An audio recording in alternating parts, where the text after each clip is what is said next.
Okay, let's get started.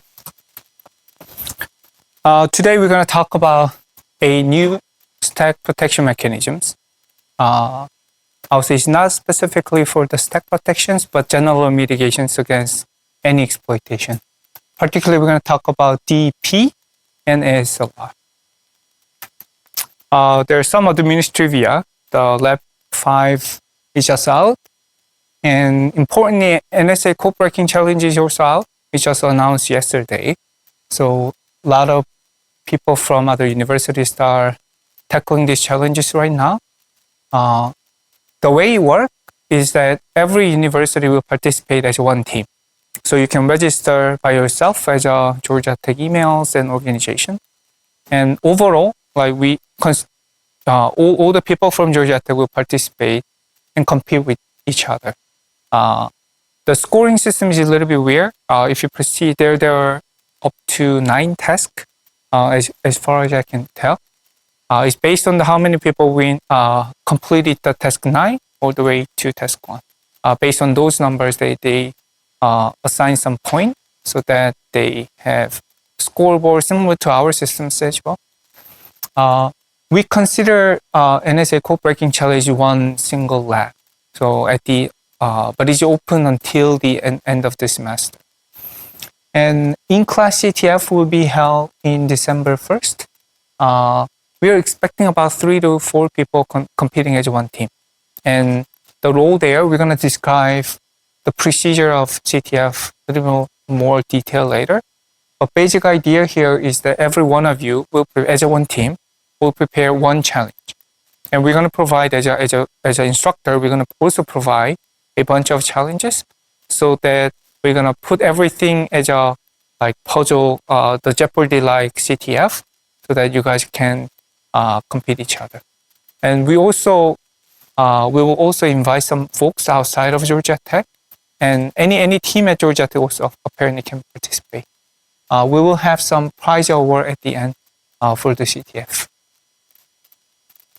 It's just a 24-hour event. We're going to start in this class on Friday, and we're going to give you a 24-hour so that we're going to have the celebration, the award ceremony at the end.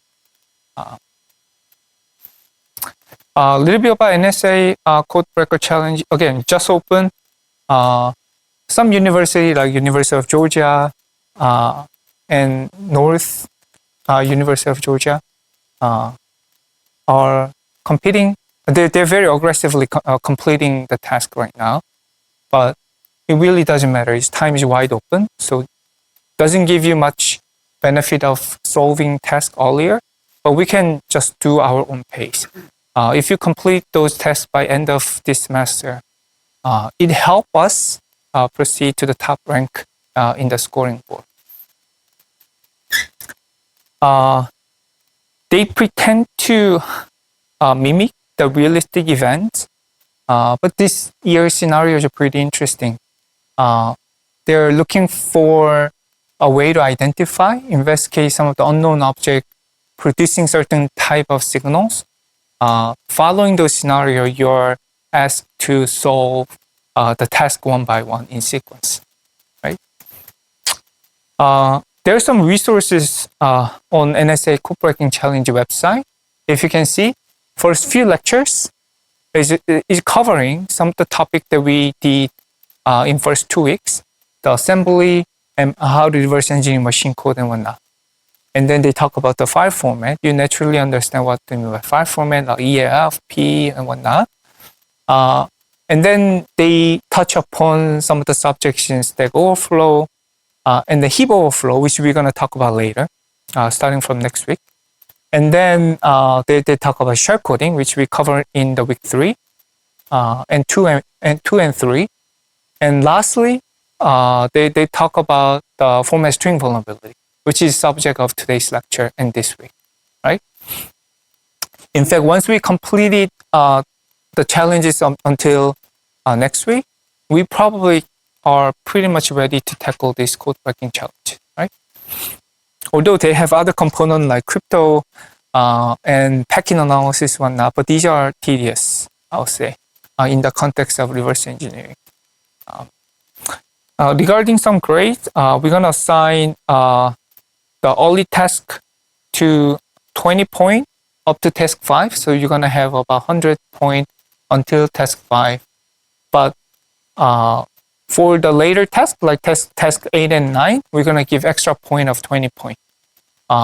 We are not expecting many students can tackle task 8 and 9. Traditionally, only a handful of students could tackle. I highly encourage you to work on task 8 and 9 at the end. Although we're going to adjust those numbers later, but these are the basic idea.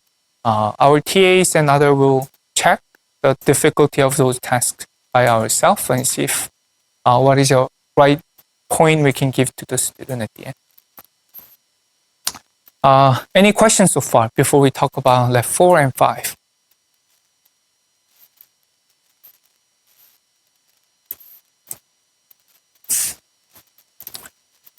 Okay. Regarding stack canary, there are so many interesting design decisions we can make. Stack canary fundamentally to mitigate exploitations. Their goal is simply mitigate the exploitations against buffer overflow. The basic idea there is placing some interesting value what we call canary so that we can consider it as early indicator of the integrity violations of the return value or frame pointer. That's a very simple description of stack canary. In fact, there are so many design decisions you can make. First, what is the right place to put canary value? Right above return or right above the frame pointer? As you can see in our previous challenges, there are so many local variables are also part of attack vectors as well. And what type of value we have to use? Pure random value is one pretty good guess, but we realize terminator canary actually work pretty well because of the way, although it's purely deterministic, it's not random at all.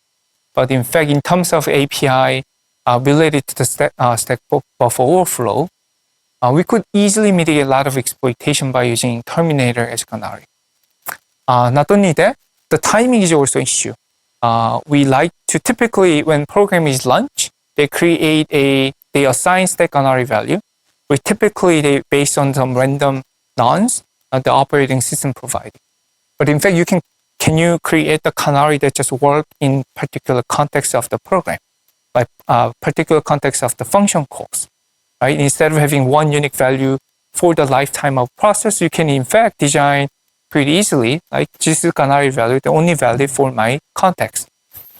Not only that, the way they check the integrity of those values is also critical, and also very interestingly, the way they handle the violations of integrity of return canary value, how they handle properly is extremely hard. Like for example, simple crash reporting on the stack overflow also can be abused as an attack vector as well, right? Let me briefly summarize the landscape of what we did. The one big issue is that canary-based protection, the implementation itself is very problematic. So it can be abused as attack vectors, right? No, I think in the first issue we're going to talk about how to implement stack canary protections properly. For example, in the case of weak random, they pick time value as a random source. In fact, we can easily guess the time particularly in the local context. When we are attacking local privilege attack like us, we could easily guess the timing, right? In terms of terminator, it's pretty interesting that because we can prevent a lot of API proceeding further, we could prevent many of the exploitations by picking the canary value even in deterministic way. Stack shield is pretty interesting too. It provides complete integrity protections of the return by putting all the return value separate from the stack itself. But the way they check, so instead of stopping the entire execution by comparing these two return values, they always pick the return value from secure stack in a way that they can proceed even if there exists a stack of overflow in the context. So another aspect is that because of the additional code that we injected as a stack protector, in fact, we can attack them. There are two interesting attack vectors we introduced here is a PLT, GOT. I'm going to describe this one more later in details as part of this tutorial as well. The basic idea there's an interesting function pointer stored in the GOT, global offset table, which is part of SSP. In fact, because of that, we can hijack those values so that we can get the flag out of the execution. And we can also attack the SSP itself when they're reporting the status of the entire status of the process when they detect the existence of stack buffer overflow.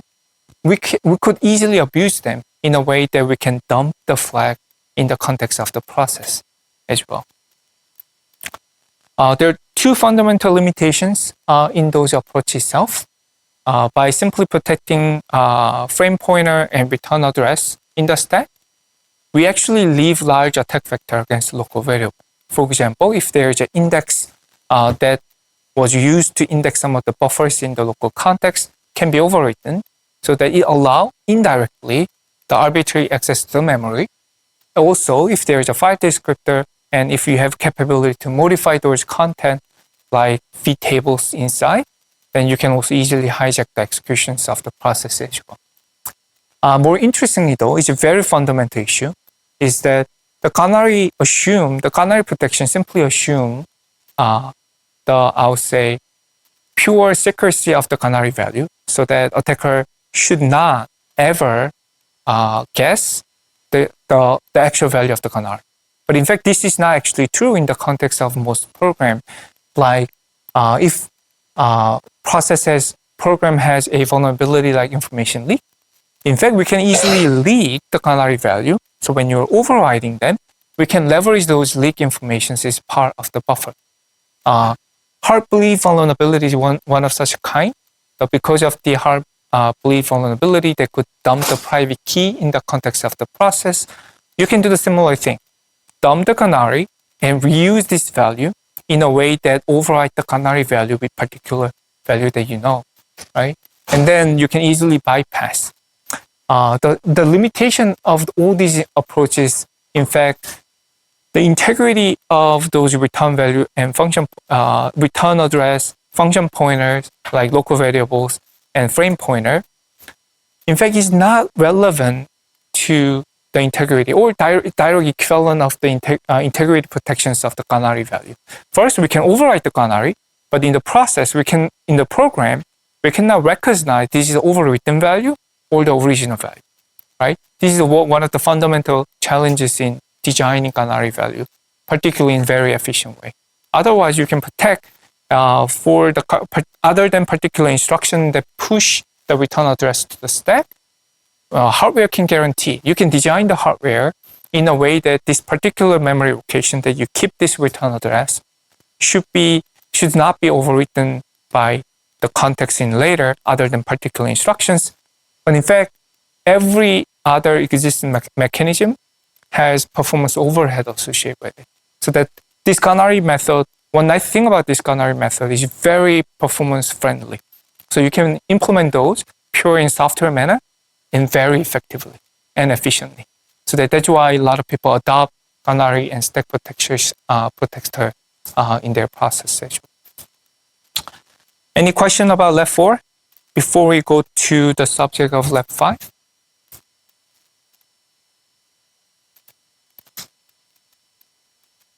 So let me talk about the new mechanism, right? We, in order to prevent stack overflow, we introduced a new mechanism called stack canary. So it's a pretty interesting mechanism. But still, if you think about carefully, there are additional attack vectors we can easily mitigate. Interestingly enough, our data memory is executable. For some reason, it is very common in these days that data is not executable. So that there's a very clear distinction between code and data. So all the information in the bits in the code are executable, but not in the data sections. But it's a very reasonable assumption. But in back then, a lot of people even compiler actually abuses data sections like top of the stack in executable manner, particularly when handling signal handler and whatnot. So there was a pretty hard restrictions at the time, but in modern world, it's a pretty strong assumption. So you can imagine it's weird to assume that data is executable in modern world. And ASLR is short for address space layout randomization. So as in name indicate, simply make the entire address space randomized, meaning that you cannot easily guess the address of the stack. You cannot guess a particular location of the function that you want to execute, and etc. But there are a lot of caveat behind the scene, which we're going to discuss today. If you execute check-sec command with the binary, you can see those type of information. The architecture indicate what architecture the program is built on. And relo, we're going to talk about relo later. Relocation read only is another interesting mechanism that frees entire relocation sections in the binary. Stack canary we already discussed in last lecture and lab. But today we're going to talk about NX, non-executable bit.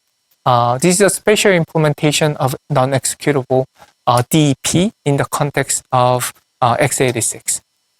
So we typically either say NX or DEP or sometimes X, XOR, W or NX. These all mean all the same thing, right?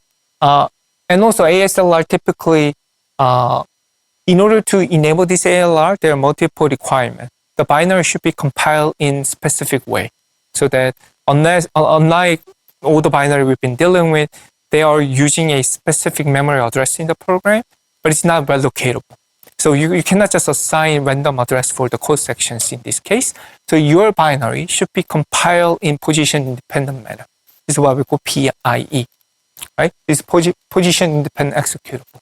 So when you compile certain program, you have to provide this flag so the compiler do extra step to relocate or the code sections that compiler emit should be relocatable at the loader when everything is launched at runtime.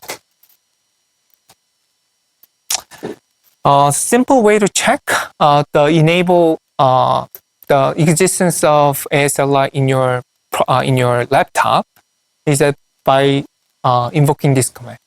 So these special configurations provided in the proc in Linux operating system, you can check the level of randomization. You can disable by putting 0. This is what we've been working on, right?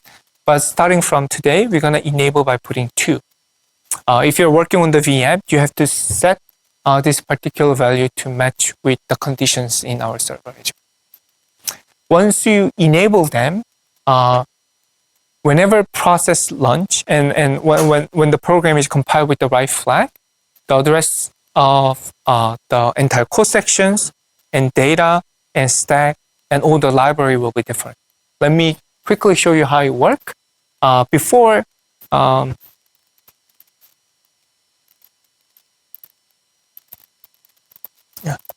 So this is check program that we can discuss today. It first print out main, the pointer to the main functions, which is my code sections, right? And then we're going to print out stack, one of the stack variable, like argument, the pointer to the argument C. And then we load a particular functions in libc, in this case systems, and printf. See how they work, right?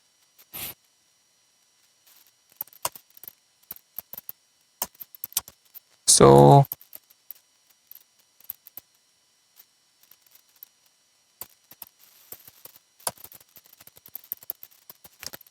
first we're gonna disable this.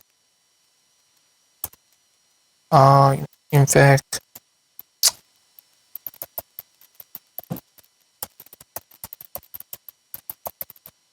yeah. So let me first disable this by putting 0 value here. And then if you run this, say that the main exists in here and stack in this location and system and printf. If I execute again, we're expecting that we're going to see the exact same number. the main located here in stack, you can see the same, then system and printf, right? Once we enable this, say instead of this time, can you see the difference? What about main? Main is different, but you can recognize it's slightly different, not quite drastically, right? If you see the upper bit, start with the 5, 6. If you see the lower bit, you start with the 1, 5, 9. In fact, entire code section is randomized, but within the code sections, in fact, it's fixed, right? You will understand this. You're gonna play with this in depth for these challenges in later weeks as well. So don't have to worry too much about. But what about stack? Stack is pretty much randomized if you consider the least significant bit as well, right? 9C and FC. What about system and printf? So interestingly, system and printf also randomized. If you see the 7F2, 7FE, right? It's randomized. But what about the lower bit? It's the same, right? It's the 760, 760 in the systems, right? But another interesting observation here is that what about the offset between systems and printf? Think about the system and printf exists in the libc, which in fact loaded as a whole together as a single module. So although the base address of the libc is completely randomized in this setting, but the differences between them, the offset between the system and printf is fixed. For example, you can see here,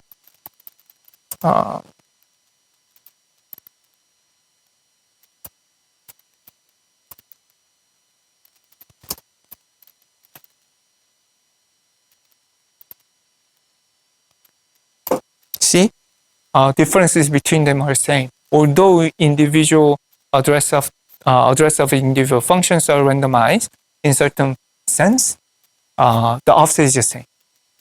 What's the implication of this? Any idea?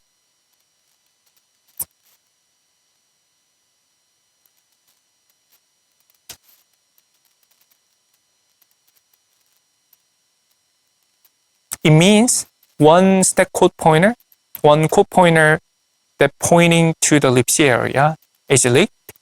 The entire of layout is available to you guys. For example, for some reason, you got, as an attacker, you got a pointer to printf. In fact, you can easily calculate the other functions that you like to invoke. Once you obtain the pointer to the printf, with these simple calculations, you can pinpoint the address of the system so that you can use that particular address for exploitation, right? In other words, the entire modules and libraries and code sections and data sections are randomized, including stack. You can, once you have one single code pointer, you can break the layout of entire module that you are working on, right? This is a very significant attack vector if you think about carefully, right? But today we're gonna talk about a new class of vulnerability that bypass the DEP and ASLR, what we call format string vulnerability. The format string vulnerability is the last chapter that was listed in the NSA code breaking challenge. It might be very complicated if you're not that familiar with the stacks and stuff until so far. But if you really walk through our tutorial one by one, I'm pretty sure you can get the main idea. But again, for first time exploit writer against stack format string vulnerability can be very daunting, right? But I really recommend you spend time with TAs and by yourself to make yourself familiar with these subjects. But it's so powerful that by leveraging this vulnerability, you can now read, you can right now you can write, ultimately you can make it executable as well. It's so powerful, right?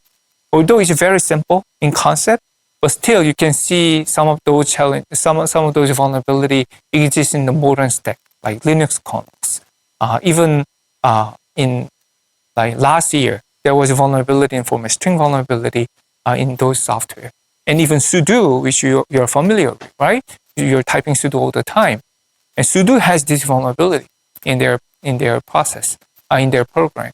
And although, again, it seems very benign, very stupid, but in fact, it's just everywhere. Still, if you start auditing certain logic of the program, you can find it, right? But this is very strong. Let me explain how this works. In order to understand what is format string vulnerability, you have to understand format specifier, how printf works. Do you guys know how we can pass the number of arguments to the printf?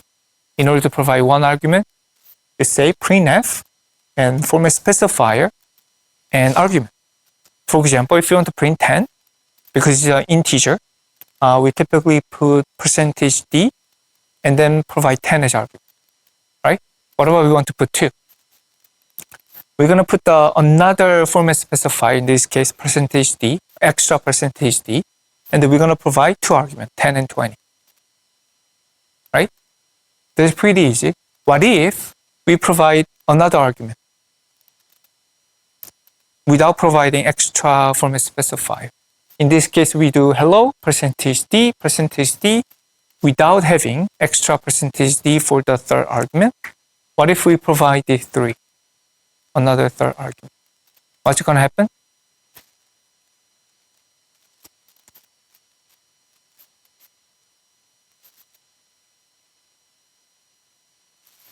No idea?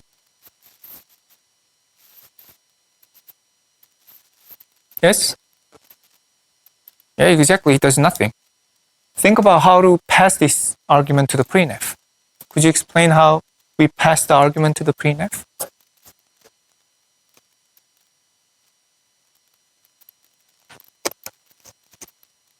Okay. That describes how printf fetch those arguments, but how we are passing argument to the printf. How do we prepare? Say compiler sees this code, printf, format specifier, 3 arguments.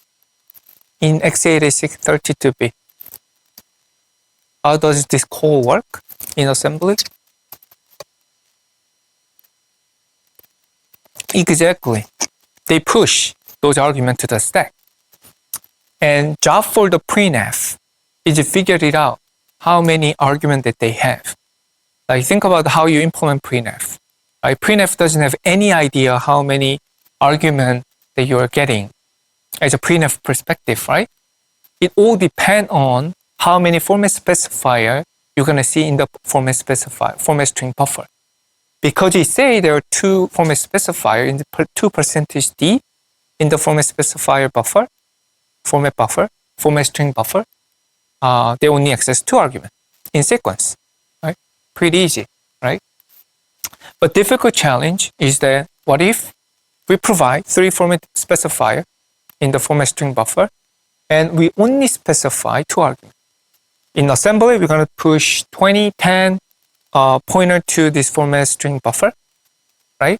In the perspective of printf, we don't know how many argument user put as a callers, right? How many argument caller put. So in my sense as a printf, I have to look for 3 arguments in the stack, one by one. Any guess which value you're gonna see?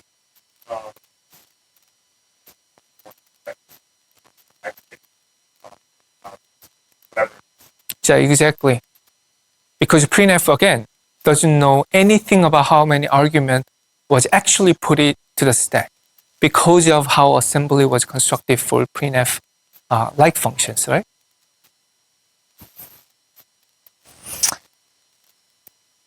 In this case, without having specific context of printf was implemented in the program, it's hard to tell which value you're going to see. So it's very specific to the binary. So, but it's actually interesting value that you're going to see all the time, right? But think about the vulnerability here is actually mismatch between what's inside the format specifier buffer and then how many arguments. Again, because of the way printf is handling these situations. So this specific type of implementation, what we call periodic functions in C, which we're going to discuss right now. In order to implement printf in C, you have to provide this ... You're going to see int sum up. This function basically want to calculate how many, basically sum up all the argument it provided to the sum function. Like for example, if you invoke the sum function with the 3 as a first argument, how many argument I like to put, and then we're gonna specify the argument 1, 2, 3, then you're gonna simply return 6. You're gonna sum up all the argument that you put, right? In order to implement this ... in order to handle this ... in C, you have to declare the special local variable called AP. As you can see in the top, variable list AP is basically argument pointer. And then you have to initialize the argument pointer by specifying the first, I would say first, it's similar to the format specifier buffer. So one preceding preceding argument, in this case count, so that it can calculate the address one by one, right? You first provide the AP with the count, then AP will be pointing to the location of the first argument right after the count. And then you enumerate how many arguments that you have in your context. You can start preceding the pointer that you're pointing to. In this case, whenever you invoke AP with the argument type, then it returns the corresponding the argument that you're pointing to and recalculate the next AP. So if you can do up to count time, then you're gonna get all the argument the user passed to your program in sequence, right? In this case, what if we provide 2 to the sum? Count 2 instead of 3.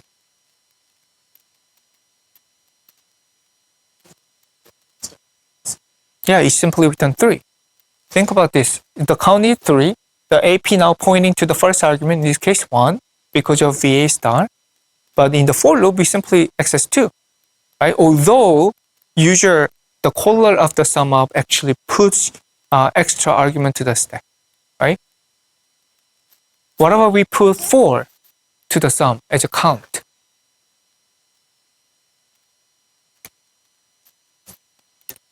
Exactly. Because it doesn't know, again, it's a very important point. It doesn't know how many argument that they put it to the stack, right? So is there any way we can eliminate this count? As you can see, exec L. What was the pattern in the exec L? Can you remember? So, yes. Exactly. This is another trick, right? Here, we don't know how many arguments that we're going to put. We don't like to specify ahead, right? Otherwise, you have to calculate the number of arguments ahead of time and put very carefully. Here, hey, what if you put the null at the last argument? Then we can figure it out how many arguments that you put, right? It all depends on the context of the caller by simply assuming that the last argument that you're going to provide to exec L is null. So this is how they implement, okay? When you compile everything in C through the compiler, it will translate it like those. So when you invoke the VA star, AP, and the format specifier positions, which mean the one before the argument that you would like to access, right? This very first argument, right? It calculate the address like EBP plus OXC. Typically, you often see the calculation based on the frame pointer through subtractions, right? Now suddenly they'll do abstractions, the addition to EBP. What is the value right before EBP? The frame pointer right before. The EBP pointing to the frame pointer, right? See here.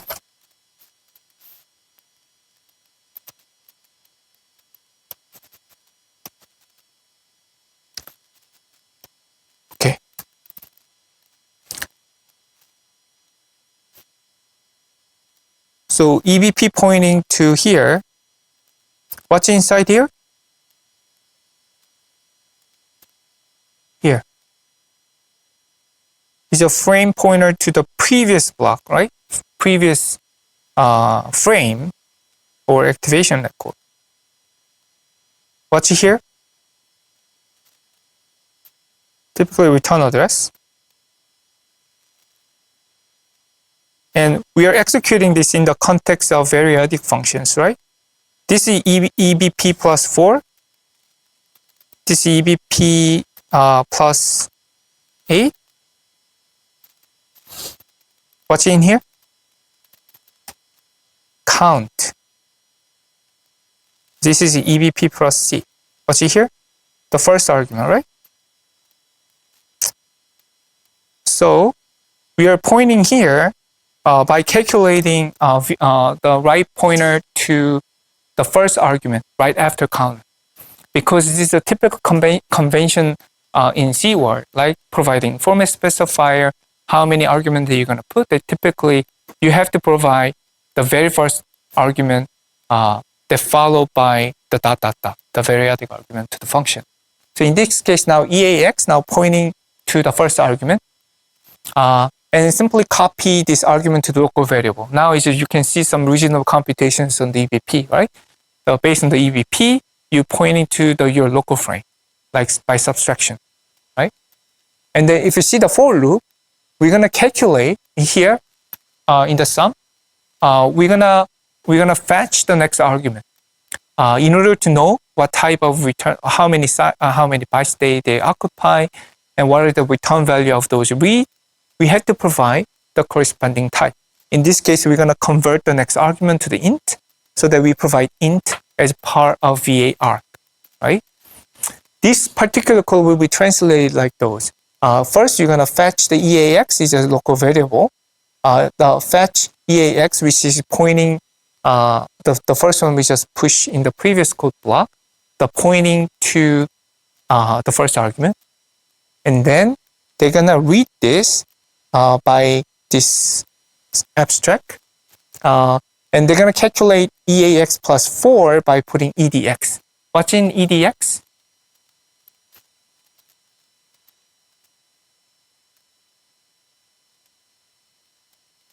What's 4? Size of integer. So we're simply proceeding to the next by having this, right? And then they're gonna read the EAX to EAX, and then they're gonna add up EAX to these particular locations, likely the sum. So you keep proceeding to the next one by one, right?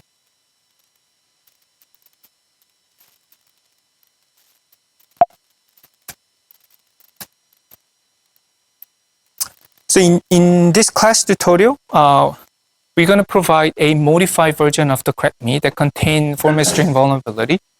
And there are 3 steps. First, we are asking you to launch arbitrary read against this binary. And then we're going to play with arbitrary write. And finally, we're going to do the arbitrary executions so that you can get the flag. The basic challenge here is to modify the execution, the instruction pointer of the crack.me so that you can start executing the function that we provide that print out the key for you. Before we talk about today's challenge, I like to describe what do we mean by format string specifier. There are a bunch of them. If you can see, it's so powerful that academia argue is a Turing complete. There is a special type of attack vector what we call print-oriented programming, meaning that as far as you can control the buffer, in fact, you can build a Turing complete machine by using this with this very simple code snippet. Again, it's a very powerful attack. Format specifiers, these are the common format specifier. What does %p does? What's the role for %p?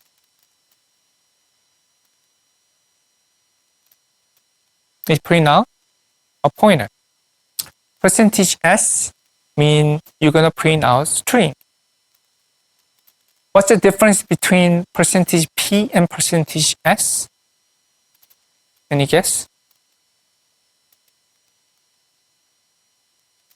Yes? Exactly. Percentage P just dump the value inside the stack, right? They just consider the value as a pointer. Percentage S, on the other hand, now if Chase, by dereferencing the pointer they provide, start reading the value that pointer is pointing to, right? You can think about percentage S as a way to read some of the things, right? Think about attacker can control the format specifier, buffer, and argument, right? If assuming the attacker for some reason has a power to modify the format string buffer and the argument, because of the percent S, we can read. It's a simple implementation of arbitrary read in the context of format string vulnerability. For percentage D, they're going to interpret the argument as integer, and percentage X nicely format those integer as a hexavalue at the out. This is a very important tip. Instead of providing percentage of the format specifier one by one, in fact, there is a special notion of positional argument. For example, if you provide the certain number in the middle, between the percentage and format specifier separated by $, you can pinpoint the which argument that you are referring to. For example, if you provide $1, it means the first argument. And if you provide 2, it means the second argument. In fact, what about we provide the 100 argument, $100 It starts chasing all the stack, and in simple calculation we saw in previous assembly, right? Simply calculate how many they're gonna skip all the variable and pinpoint the right local variable argument that we like to use in this printf, right? That make your life way easier. It's not the fundamental limitations of the format string vulnerability, but this makes attacker's job way easier. This is how we construct the arbitrary read. First, I'm going to describe in very simple context. I'm going to show you how you can do in the tutorial later. Assuming the format specifier buffer, the format buffer, located inside the buffer. You can imagine simple local variable buffer that occupies some regions in the stack. And assume the attacker can provide the format specifier buffer by themselves. They have complete control over the content, right? What about we provide this second printf, the format specifier buffer like AA, DB, CC, and DD, and certain argument. Assuming that the format specifier buffer has a certain arbitrary values inside, like the stack, in this case A1 and A2. And because the format specifier buffer is a buffer itself in my local context, assuming that we can pinpoint the initial beginning of the buffer with the argument 3. Because the way the layout works, right? Now we are considering that the beginning of the buffer is now third position. So that if you provide the percentage 3, which is now pointing to the argument, the beginning of the buffer that we can control, and this argument will be interpreted as argument, right? The argument that pointing to the string. Because we can provide AA, BB, CC, DD on top of the buffer, then now we can pinpoint the particular locations in the buffer as an argument. We can now provide a format specifier. In this case, if we provide the S with the position argument 3, now the constant that we put it to the top of the buffer, the beginning of the buffer, will be interpreted as a pointer to the string.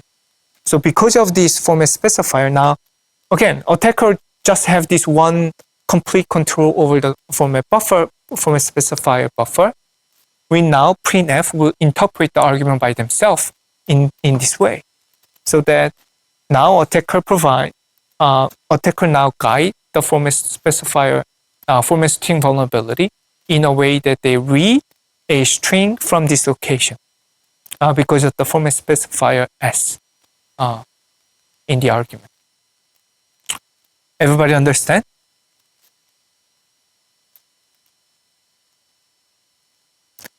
There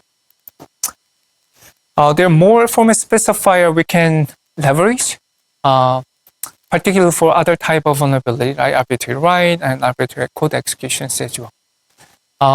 It's a very interesting and weird format specifier. Previously, we can read through the %s, but in fact, we can write through %n. So %n basically means how many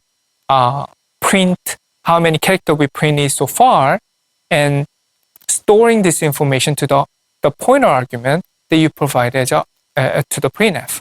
For example, if you say we printed 1, 2, 3, 4 and %n, and then you provide a address that you like to store this value, then printf will store the how many character you printed so far, in this case 4, into the location of len. Can you guys imagine the use of this %n in any program? In fact, it's a pretty popular format specifier people use in implementing certain kind of program.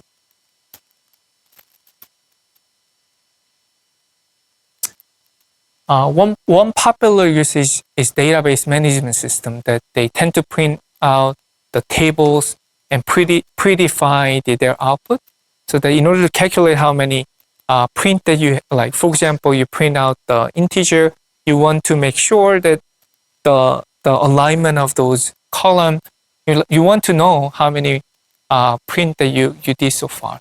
So in fact, this is pretty useful information. There are several variants. They can store how many bytes to the locations, to the pointer that you're pointing to as 4-byte integer, or short is a 2-byte integer, or 1-byte integer, by appending this h in their format specifier. In this case, %n, they consider 4-byte write. If you provide this 1, 2, 3, 4, they're gonna write these length locations with 4 bytes. In this case, 0, 0, 0, 4. So if you calculate this d backward, the 4, 0, 0, 0, 0, right? In the little endian representation. In fact, you can control this by providing HHN. In this case, they only overwrite the short, the 2 bytes of the beginning of the buffer that you're pointing to, the variable that you're pointing to. Or you can just overwrite just 1 byte as well by providing HHN. And also there's another interesting, I would say, command or option to the format specifier buffer. Say I like to put like 100 to the length value. One way, you can provide the 100 character, so that you print out 100 and then store 100 value to the length. But in fact, by using this %100d, the printf, although you provide very short version of the format specifier, they expand to the 100. You print out the 100 characters to the output and store this 100 value to the length. It makes our life way easier in terms of encoding those values, right? Is everyone in the same page? Okay. This is how you construct format arbitrary write by leveraging format string vulnerability. So you, assuming similar to the previous version, say your buffer located the third argument to the stack, to the printf, but at the beginning of the buffer, you're going to provide the value that you're going to overwrite to. They probably consider as an address that you're going to overwrite. And then because of this printf, they're going to interpret the third argument, this particular location, and this particular locations will be overwritten by how many characters we printed so far. In this case, we printed out these 4 characters so that it will overwrite the 4 to the location that you provide, which is located in the top at the beginning of the buffer, right? In fact, we can expand this technique further so that we can easily write arbitrary value. For example, assuming that you want to write 10 instead of 4, right? Then after you print out this 4 address value that exists in top of the buffer, and then you like to print out another character, 6 more character, by providing %6c, right? In this case, they're going to print out the 6 base value, which occupy the output of the printf. In this case, 4 we printed explicitly, and additional 6 value at the end. So that in total, the number of characters we printed so far is 10. So we're gonna override the location, the AA, BB, CC, and DD, with the value 10, which we like to override. Yes? What exactly is it? Percentage 6C is space. Yeah. It's just an empty character, like space characters. Or you can also specify certain character that you want to put in percentage D as well. Instead of space, you can specify 0 sometimes. You can do all this trick. But this is a typical way we can override arbitrary value. What about we want to override address, like 4 bytes? Say I want to override this with that BIF. What should we do? How big is that BIF? How big is one 4-byte integer? Not pretty big. How big? Like 4 gigabytes. Think about how you override. Hey, there is a format string vulnerability in the server. In order to override something with whatever value that you want to override, you send 4 gigabytes of packet back and forth, right? You have to construct the buffer. Likely it's not going to work. Your address will be completely full, right? You're going to touch the end of the buffer because of that. But in fact, you might, the trick that I'm going to show you today is there are multiple tricks. Like you can override certain value in sequence so that you can construct whatever value that you want by printing out very small value. That's one trick. You can override 4 bytes at the beginning of the locations, and then you can override another 4 byte to the next byte, all the way to the 4 bytes. Then effectively you just override the 4 times to the one location, then construct the address that you want to override. That effectively reduce the amount of print that you have to do. Another trick is by using this short or byte prefix of the n. So that instead of printing out this ridiculous big numbers as a 4 byte, you can in sequence override 1 byte at a time, right? It reduces the amount of effort that developers should do to write the exploitation.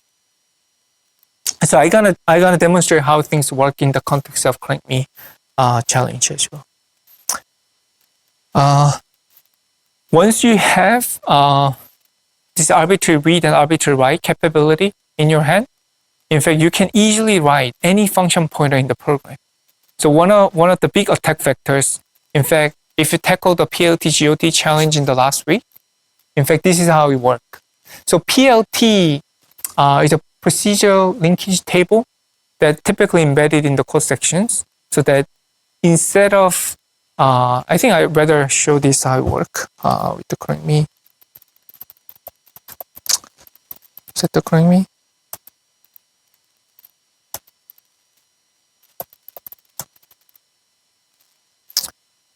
Okay, it's too small. So here, do you see the code snippet? So we are about to call get EUID. This is one of the API from Lec06. Right? You say instead of get EUID, say get EUID at PLT. Right? Have you checked the assembly of those, actual assembly of this location?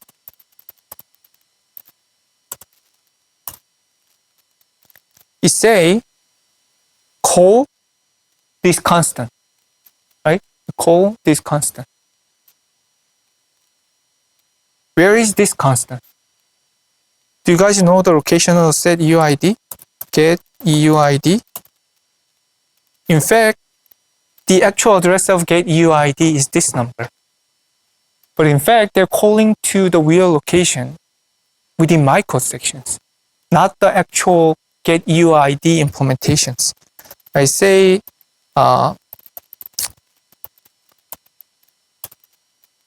So this is actual implementation. That's why I located in the executable sections of the libc, right? If you assemble, this is indeed the GetUID implementation in libc, right? So what about the previous one? This weird location. In fact, although as a developer we specify I like to call a GetUID, but in fact it's not translate directly to the code to the UID in libc. Instead, they jump to the PLT, the procedure linkage code snip, within my code section. If you dump this, in fact, it does weird things, right? In order to provide a dynamic linkage of those locations. When your program is built, think about it, when you're writing the program and when you're compiling it, we don't know the location of libc. It should be resolved at runtime. So instead, we are maintaining this procedure linkage informations, code snip, that we're going to redirect every code to certain API in library into that location, but it will figure it out dynamically based on the usage of your program. They're first going to figure it out, resolve the location of GetUID, and then they're going to jump to the right location. This is how it works. The first, if you proceed next, say 1, 2, 2, we are about to execute this call instruction, right? So I execute one more time, and we are about to execute this rest of the code. The first, because GetUID never invoke, it first fetch the global offset table of GetUID, because it's not invoked in the past. It's because it's the first time we are invoking GetUID. It first gonna redirect this execution to the runtime resolver, and runtime resolver will figure it out, the actual location of GetUID, and put it back to the GOT table, global offset table. Because we are not executing, we never execute this resolver before, you can check the GOT of my current program, see where is GetUID, here, right? So GetUID pointing to the another GetUID, which is a linkage routine, not the actual code of the GetUID, right? Because it's the first time we are invoking. So if you proceed next, we are now in the location of PLT, right? Anybody guess what it mean by 28 in this context?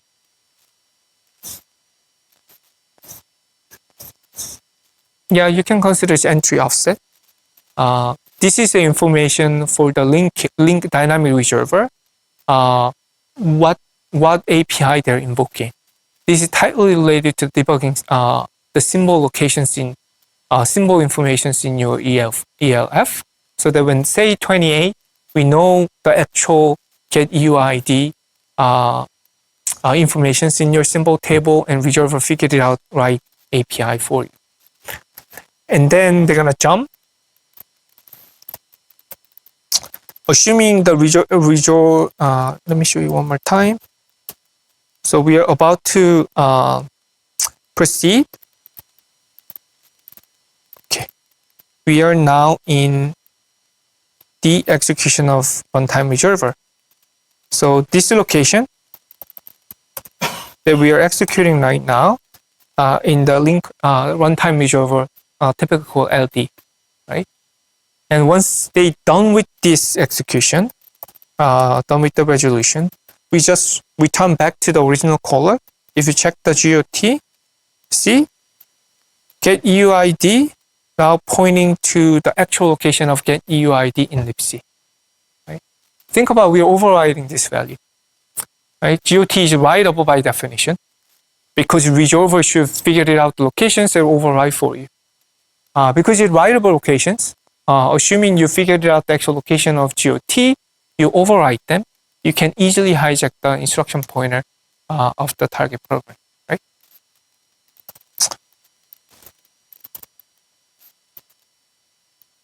Okay, let me show you how we can launch the arbitrary read and write in the context of the crank me challenge. So crank me challenge that we're gonna work on today is a little bit different. So in terms of execution, it's the same. Like, let's see how this may work. Ignore this.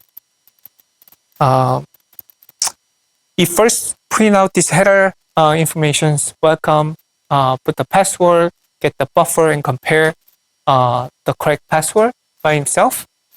But interestingly, when it fails, it will jump to the handle value function by providing user-provided buffer as argument. Okay? So here, the handle value functions, there is a vulnerability. First, it prepares some of the format specifier first by having user's information in the user provided input. Say invalid password. So instead of complaining, I like to say, hey, you provide this invalid password at the end. So invalid password, they append the buffer as part of their buffer, and then print out this entire buffer. But the question here is that what if buffer contain the additional format specifier so that printf now interpret more than developer intended, right?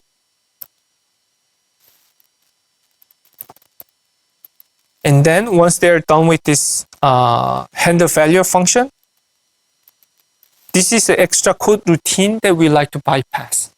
The temporary value, in this case, here, the secret. So when programs start, we fetch the secret value. The secret value now contains that diff, and we copy the secret at the beginning to the local variable, right? And then when program execute, when they're done with this computation, they say they're going to compare again this local variable and global. In this normal context, there is no write to the secret global variable, right? But we are asking you to override this secret value in a way that you can bypass this if routine, right? Just override any value, then it will provide this, the secret is modified as a debugging purpose. You can now kind of launch arbitrary write to the program, crank me challenge. And later, once you are familiar with all this read and write, we are asking you to write the GOT table of the put in a way that you can hijack the execution. And there is a special function called print key, so that if you override the address of the put to the address of the print key, you will get the flag as a result. So again, this crank me challenge is work as intended, right? If you provide ASDF, like we are not providing the right password, it printed out the invalid password with the corresponding value ASDF, right? But here, what if we provide %p? Then buffer will now contain additional format specifier, and the printf will interpret these informations. We provide additional 3 format specifier as part of their argument. As you can see here, they actually print out the old argument that locate in this level, in this location. So in order to make our job easier, say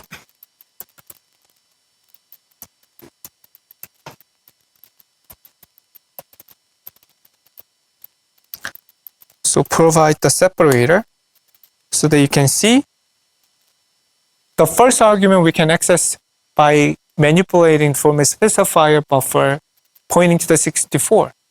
We don't know what exactly is value for. And there's additional value 80, FF, and 1. 80 likely the code sections, FF likely the stack variables or not, or from the library. And all these constant you can dump in the stack.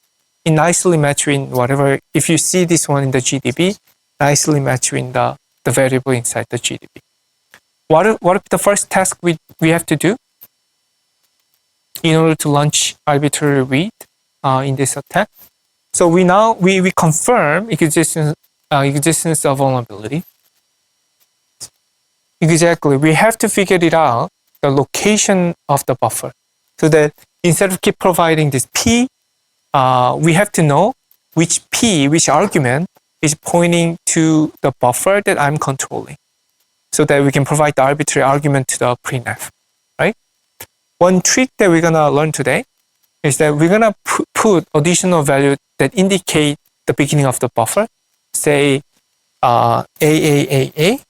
That's a typically good number, right? What about we provide bunch of P, right? In fact, you have to provide bunch. I don't know how many. Or AA. You see, 41 is AA, and this is another AA. What you can see here, the buffer is not well aligned, right? If you consider the 4 bytes at a time in the buffer, it's shifted by 2 bytes. In order to make it nicer and more controllable, you can say you can add 2 more bytes to the buffer. Then you can say this is the first argument that you can control, right? So in other words, because of this location, because of this format specifier, the certain P at the end now accessing the argument that we are providing, which happen to be the top of the stack, top of the buffer, right? So let's remove this too, which is not necessary. So what about we modify P? What about we modify this P to S? So P now pointing to the local variable, which happened to be AAAA, which is top of my buffer. If you provide S, we try to read the pointer that you're pointing to, you provide as argument, right? And you're gonna crash. See if it actually crashes in the right way. If you dump the core,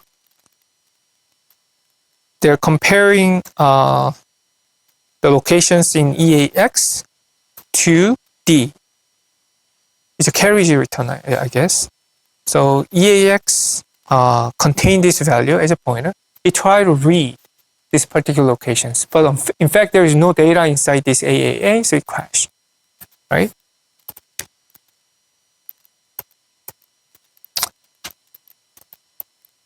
How can you read the secret?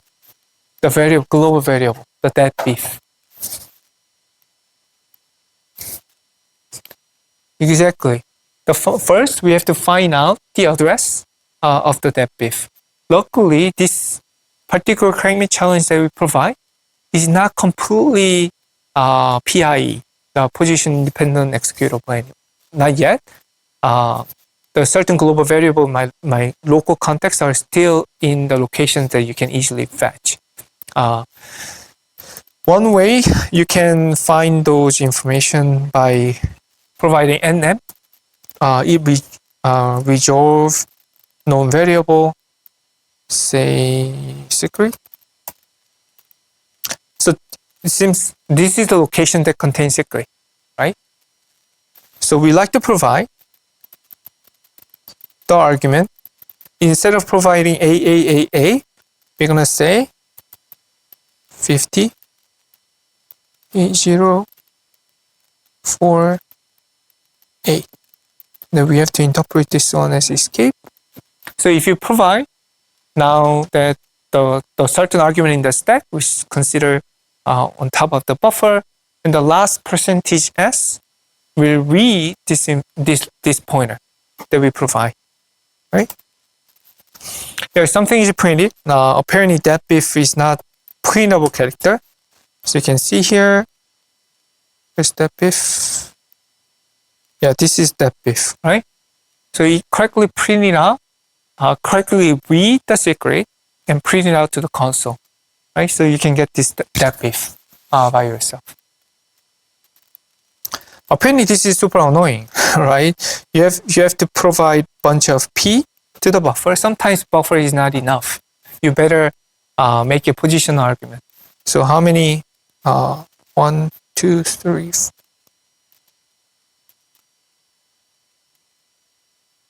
15. So we don't need all these.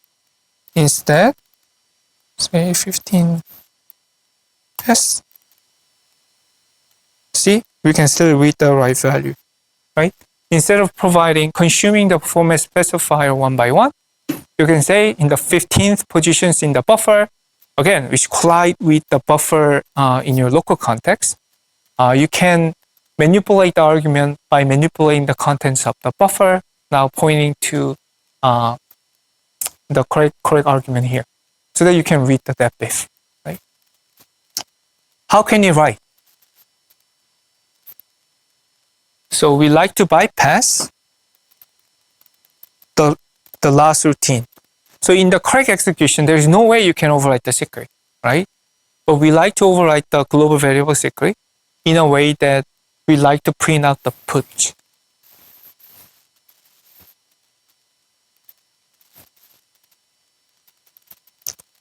How to modify?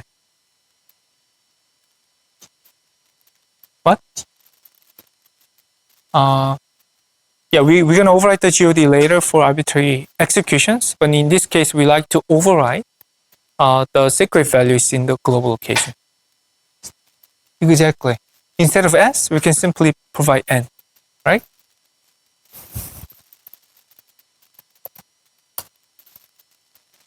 See? Here you can see secret is modified.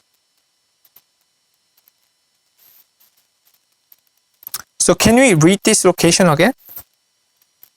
Say percentage 15S, what's it gonna return?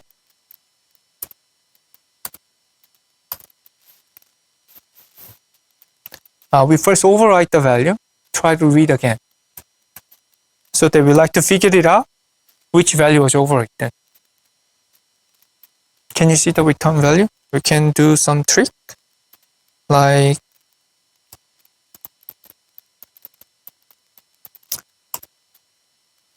can you see what's printed?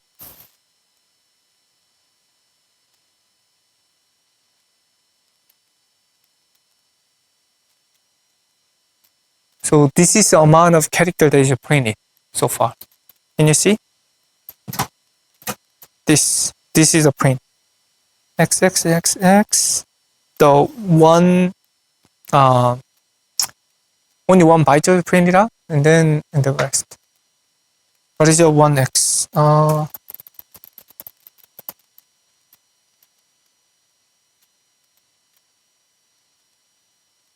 Yeah. What about we provide one more character?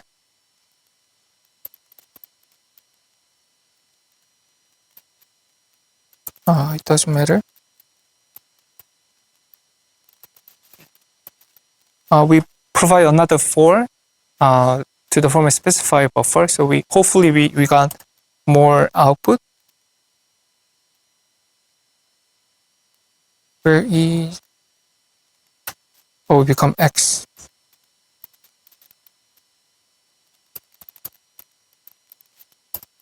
That here 1C, right?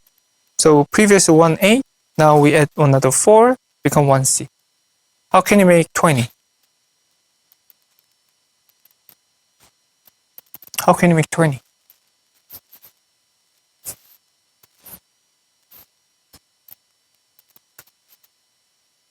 We just need to print out another 4 bytes.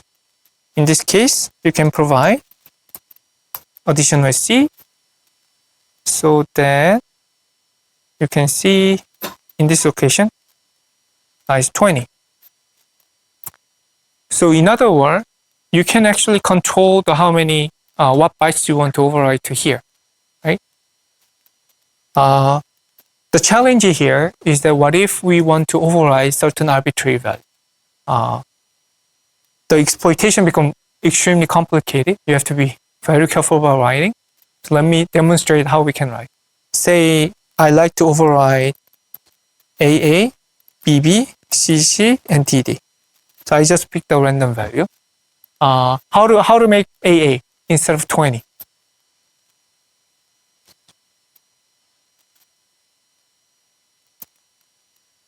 What? 61 more? Let's see. So I want to override this more to make, in order to override AA to the locations, right? How can you do?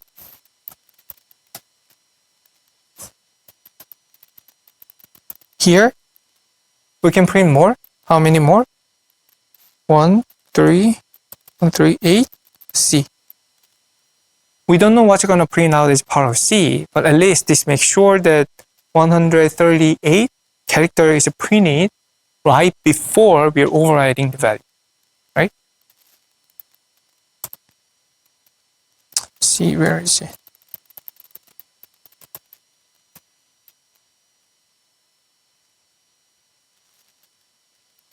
Oh.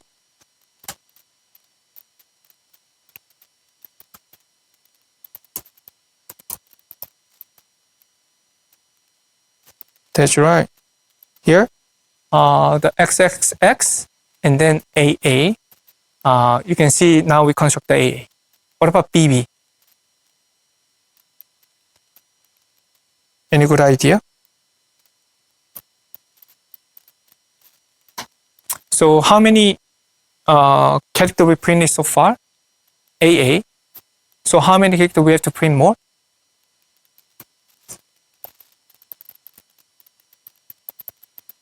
This amount, 17 more. Where should we put 17? Where? After we write those, and then we have to print out 17 more. Exactly. What happened if we just execute this way?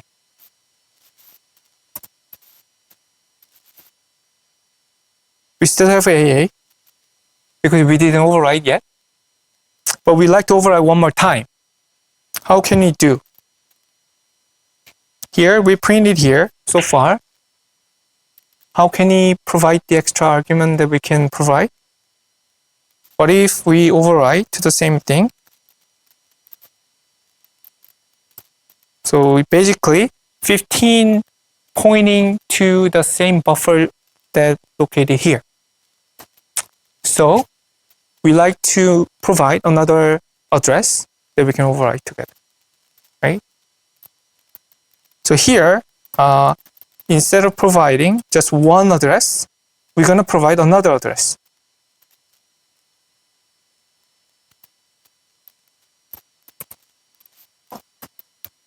Is that the right number?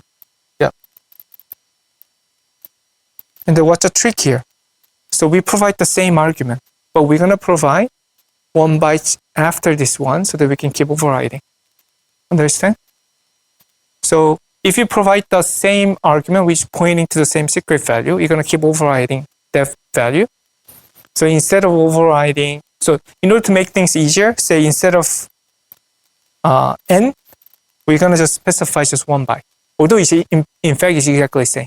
We just override just 1 byte, right? 1 byte beginning of the secret, but we like to override 1 byte after that, the second byte, so that we just increment 1 in the address here. Did I? Not yet. So instead of providing 50, we're going to provide 51. This is right after the secret. Secret is 4 bytes, right? So previously we override the very beginning, and then we're going to override the next one. So that's why I provide the another address here, right? And then instead of providing 15, we're going to provide last one. Here, 16. Like 15 now pointing to the location of the top of the buffer, which nicely the first argument, and then the next argument, in this case 16. What's wrong here? What's going to happen here? See, interestingly, pretty similar. How much difference? So we like to override AABB.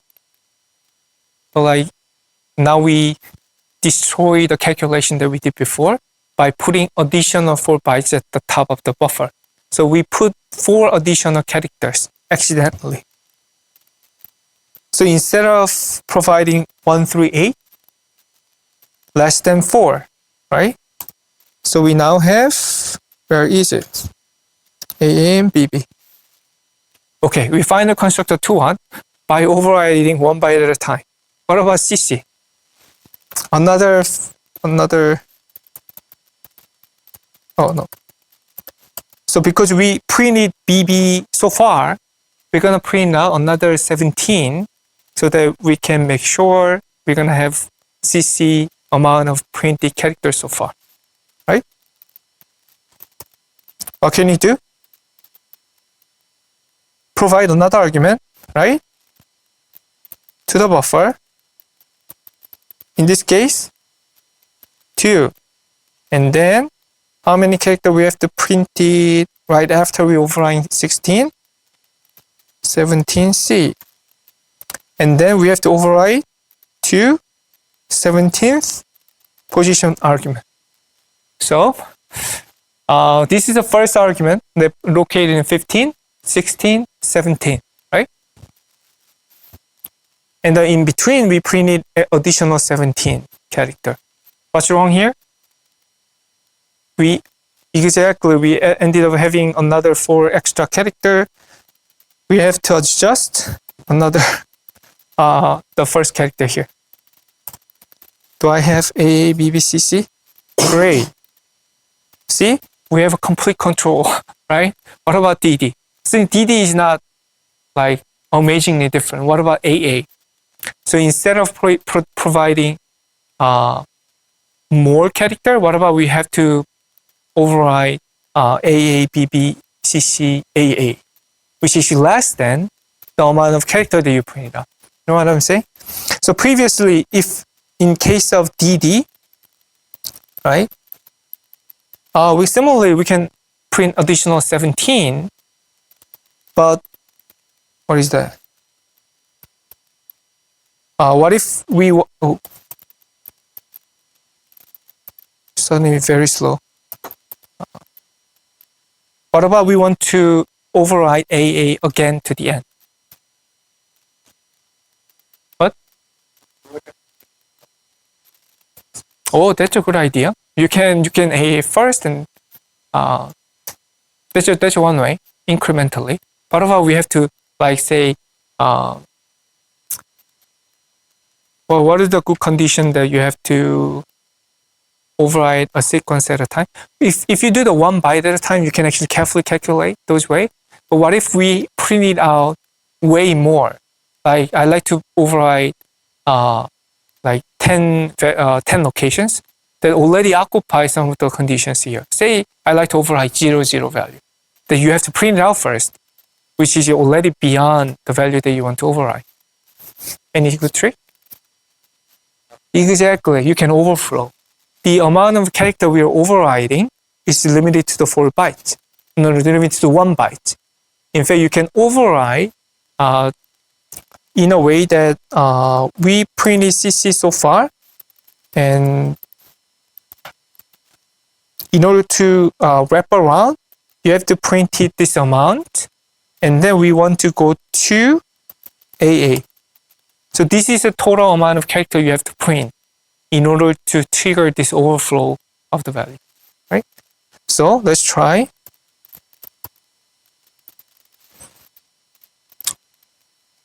Okay.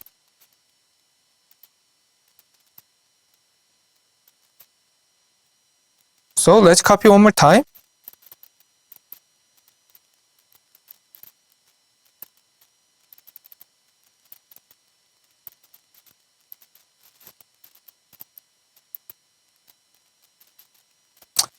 Because we printed out, we appended another 4 instead of this, we're gonna reduce down the first amount of printed.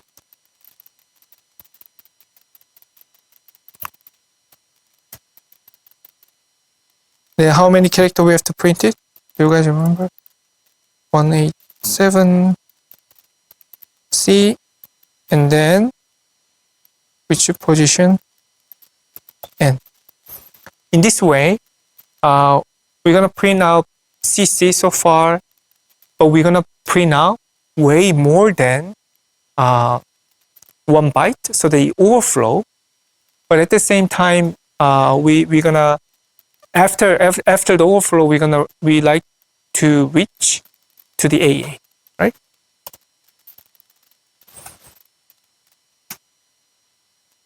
No, calculation doesn't seem right. What's wrong?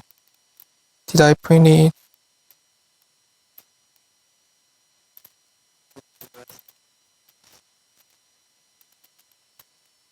Let me see. Oh, what's wrong? Good catch. So we like to make sure the CC is overflow to 100, and then we're going to add the CC at the end, right? Wrap around 222. Where is it? Here. So you can have AA, BBCC, and AA. So today's tutorial is about figuring out the location of the GOT of the put. After you modify the secret value, you're going to modify the GOT of the put to the print key, the address to the print key. So when program is exiting, they're going to provide you the right flag. Okay, that's all for today.